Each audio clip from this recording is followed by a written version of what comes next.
Hello বন্ধুরা, কিরকম আছেন? আশা করতেছি মনে হয় ভালোই আছেন। তো আজকে আমি এমন একটি লোকটার বাড়ি যাব, যা দেখার পরে আপনারাও অবাক হয়ে যাবেন। তো এমন একটি লোকের বাড়িতে আমি বৃষ্টিতে ভিজে ভিজে যাচ্ছি। আপনারা অবশ্যই ভিডিওতে একটি লাইক কমেন্ট করে যাবেন। এই দেখুন কি রাস্তা, অনেকটাই বৃষ্টি হচ্ছে। তো বৃষ্টির মাঝ দিয়েই আমি হেঁটে হেঁটে যাচ্ছি তার বাড়িতে যেই তাকে সহ আমি দেখাবো ভিডিওর মাধ্যমে। তো দেখুন কত সুন্দর ধান হয়েছে, প্রাকৃতিক সৌন্দর্য ধান, বাংলাদেশের মাটি সোনার চাইতে খাঁটি।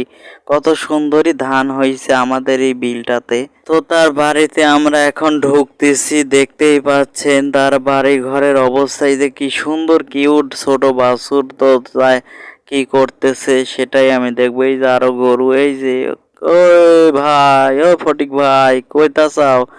ফটিক ভাই তো মনে হয় নাই, ওই যে ওইদিকে মনে হয় কিছু দূরেই ওই জায়গাতে যাওয়া লাগবে। এই যে কি সুন্দর জাম্বুরা, বড় বড় জাম্বুরা, অনেক সুন্দর। এই যে ফটিক ভাই না রানতিছে, হায় হায়, এনা দেখতেছি বেটা মানুষ আর রানতিছে। আর বউ নাই তো কি করা যাবে, আমাকে দেখি হাসতেছে, আমি ভিডিও করতেছি যে এই জন্যই হাসতেছে। এই কষ্টে আছে, এই দেখেন একবারে লিভিয়ে গেছে, ভাত রাঁধতেছে একবারে লিভিয়ে গেছে। এখন কি করবি, খুবই কষ্টে বাস করতেছে এই লোকটা।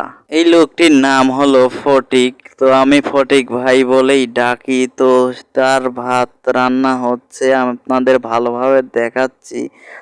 সে একবার রানলেই মনে হচ্ছে যে সে 3 দিন খাবে, এইরকম ভাব। তো অনেকটাই বৃষ্টি হচ্ছে, তো সে ভাত রান্না করতেছে। আমি এখন বাড়িতে চলে যাব। আমি অনেক বৃষ্টিতে ভিজে ভিজে আপনাদের জন্য ভিডিও করতেছি। এই দেখুন সে ভাত রান্না করতেছে, আমি করছি যে আমাকে খাতে দেবেনি, ওই করছে যে খাতে দিবনি, থাকে। তো আমার তো ভিজা শরীর, তো আমি এখন বাড়িতে যেয়ে ডুব দিতে হবে। তো এখন আমি চলে যাচ্ছি বাড়িতে।